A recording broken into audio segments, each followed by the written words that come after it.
আমি ভাবতে পারিনি কোনোদিন আমার জন্য কেউ গিফট করাবে। তো এটা গিফটটা এসেছিলো ফ্লিপকার্ট থেকে, কে করেছে আমি কিছু জানি না। তো গিফটটা এখন নিয়ে নেবো হাতে, গিফটটা নিয়ে নিলাম হাতে। এই দুদিন কাজ করে সেই টাকা দিয়ে একটা শু কিনতে গেছিলাম, তো ওই শুটা আমার পছন্দ হয়েছিল, জর্ডানের শুটা। বন্ধুরা কেমন আছো তোমরা? তোমরা সবাই ভালো আছো? তো এখন আমি দাঁড়িয়ে আছি কারণ একটা, যে আমাকে ফ্লিপকার্ট থেকে ফোন করেছে, বলছে তোমার একটা পার্সেল আছে, সে নিয়ে যাও। তো আমি সেই লোকেশনটা দাঁড়িয়ে আছি, এখানে আমার পার্সেলটা আসবে।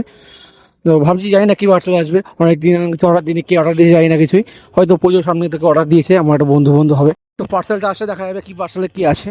তো গাইস কলকাতাতে এত বৃষ্টি হয়েছে, রোড টোড সব ডুবে গেছে, এখানে কাজে যাবো সব ডুবে গেছে, কিন্তু আমাদের এখানে এখন পুকুর ভরেনি। এটাই গ্রামের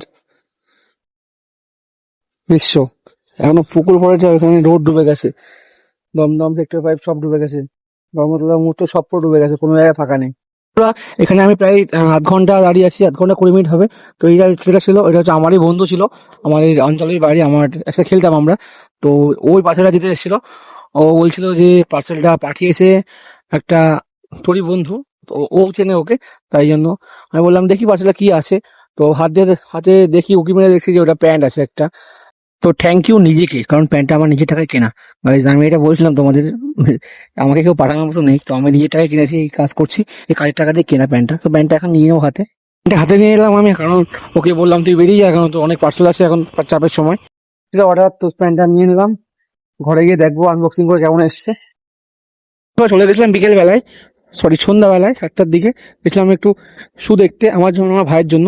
আমার ভাই একটা শু আমাকে পাঠিয়েছিল ছবি, তো সেটা ভাই নেবে। তো ওটা হচ্ছে নাইকি, সরি জর্ডানের শু ছিল একটা, খুব ভালো শু, ওটাই দেখতে গেছিলাম। তো আমি আমার ভাই গেছিলাম, ভাইটা আমার ছোট ভাই। তো গাইস ওর একটা প্রবলেম আছে কি, ওর না যে জিনিস দেখে তো সেই জিনিসটাই লাগবে, আর ওই জিনিসটা কোথায় পাওয়া যায় না। প্রতি বছর আগের বছর আমি একটা সাইকেল কিনতে গেছিলাম, যেটা আমি চালাই, তো ওটা ওর প্রায় 8-10টা দোকান ঘুরে একটা সাইকেল পছন্দ হয়েছে, পুরো হাবড়া অশোকনগর বাসা সব ঘুরে পছন্দ হয়েছে। তো এখানে ওর পছন্দ হয়নি তেমনই জুতোটা। বন্ধুরা একটা দোকান নতুন খুব অফার দিচ্ছে ভালো ভালো, তো এই দোকানে গেছিলাম, বসন্তপুরের দোকান। তো গিয়ে দেখলাম তো কোনো ভালো কালেকশন নেই, অফার দিচ্ছে জাস্ট অফার নর্মালি। তো যে জুতোটা নিয়ে গেছিলাম জর্ডানের, ওটাও পাইনি, নাইকিটাও পাইনি। তো এখান থেকে আবার বেরিয়ে গেলাম না পেয়ে। এখানে বসন্তপুর পুজোর সময় খুব ভিড় হয় মার্কেটে, তো সেই ভিড় লেগে গেছিলো, রাস্তায় খুব জ্যাম ছিল। তো সেই জ্যাম ট্যাম পার করে যাচ্ছে একটা দোকানে, এই দোকানটা যদি পাওয়া না যায় তাহলে হয়তো ওর পাওয়া যাবে না। তো দোকানের মধ্যে গিয়ে আমার দেখাচ্ছি আবার কি শুটা কি আছে শুটা। তেমনই ও ঘুরতে ঘুরতে অনেকক্ষণ পরে একটা দোকানে গিয়ে একটা শুর পছন্দ হয়েছে। তো শুটা হচ্ছে দেখাচ্ছি তোমাদেরকে, শুটা খুব ভালো শু, ওর পছন্দ খুব ভালো, কিন্তু কথা হচ্ছে একটাই যে ও শু পছন্দ করে বাট সেই শু পাওয়া যায় না। ও হচ্ছে অনলাইন থেকে দেখে, অনলাইনে সব শু একরকম হয় না। তো এই দোকানে শুটা পাওয়া গেছিলো, পরে দেখছিলো শুটা ভালো লাগলো, কিন্তু ওয়াইজ যা হলো লাস্টের দিকে আবার, তো সেম সাইকেল কেনার সময় যা হচ্ছে সেম হলো ওর সাথে আবার। তো বন্ধুরা আবার সে ও পায়ে দিয়ে দেয়, পরে হাতে নিয়ে দেখে যে কালার ম্যাচ হচ্ছে না।